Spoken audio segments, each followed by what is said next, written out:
Hi everyone, in this video we're going to be covering a very classic game. This is called the Evergreen game, and some people also call this the most beautiful game ever. Now Anderssen is playing as white against Dufresne. I'm probably mispronouncing that. And let's go over this. It is actually a very short game, and it takes place in the Italian opening, so Anderssen moves the bishop to c4. His opponent brings the bishop to c5, so this is now Gioco Piano. And Anderssen moves the pawn to b4, turning this into the Evans Gambit. After they capture, this is a classic idea in the Evans Gambit.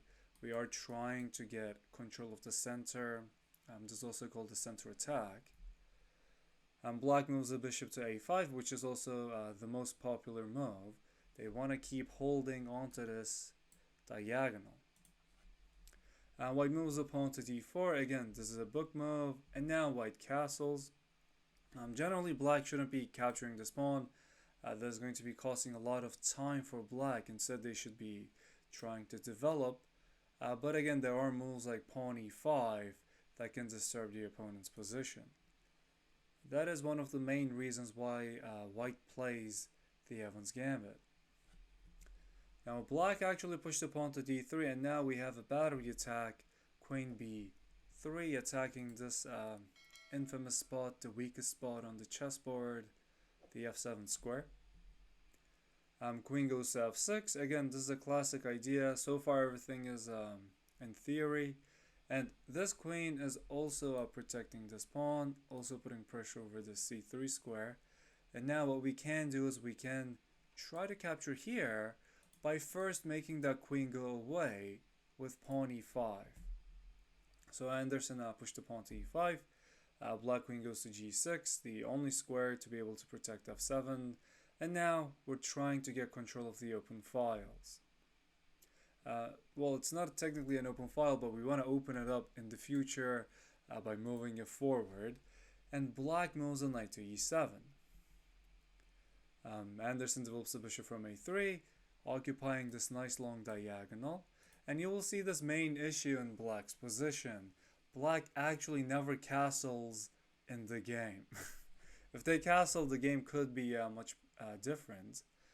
After pawn goes to b5, Anderssen captures with this. This was actually a free pawn for white. But now black's rook is occupying the square, so we cannot do this battery attack anymore. Bishop goes to b6, so if white tries to go back to b3, there's a little sneaky trap. There's this discovered attack. The rook will try to capture this queen, while the bishop is going to be doing that check.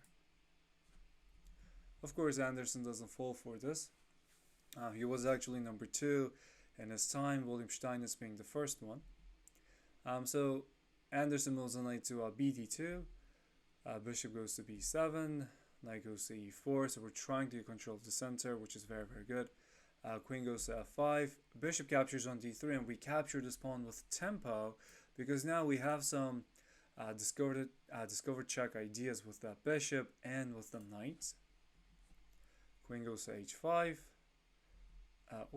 Knight goes to f6. So this is actually a very interesting move from Anderssen. We are sacrificing this knight. They have to capture with the pawn because this is a fork. Right? After they do, however, the rook is going to be super duper opened up. And this is something that we want to do. However, Stockfish actually recommends also trying to move the knight to g3. After queen goes to h6, we will try to trap this queen. Like bishop c1, attacking that queen now. After queen goes somewhere like there, we want to attack it again. Now the queen doesn't have any good escape squares, and after knight h7, black is in deep trouble. It's going to be a good idea to get 2 minor pieces for a queen, but as you can see, white is in a terrific position. But let's go back into the game. Anderssen moves the knight to f6, forcing black to capture it, and now our rook wants to capture this very, very soon. However, Anderssen now brings a rook to d1, an incredibly important idea because this is actually a middle game principle. We want to have our rooks on the center files. If the opponent's king hasn't castled we can try to make a quick attack. However, black also has an idea, which is queen f3. Now they also want to do a checkmate with queen captures on g2. But of course, we don't have time to like preventing this checkmate. They can try to activate that bishop by moving the knight. We don't want to do any of those ideas.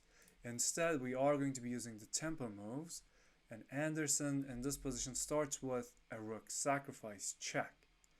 After knight captures it, if you want, you can pause the video right now. There is a checkmate in 4 moves that white can do. Alright, if you were able to find it, excellent. If you weren't, that's also totally okay. Right now, white wants to do a queen sacrifice. Remember this rook, which is also hanging right now.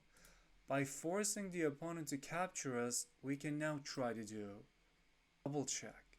It is important to do a double check because otherwise, like if you try to do a discovered attack like this, they can actually capture our rook and do a checkmate themselves.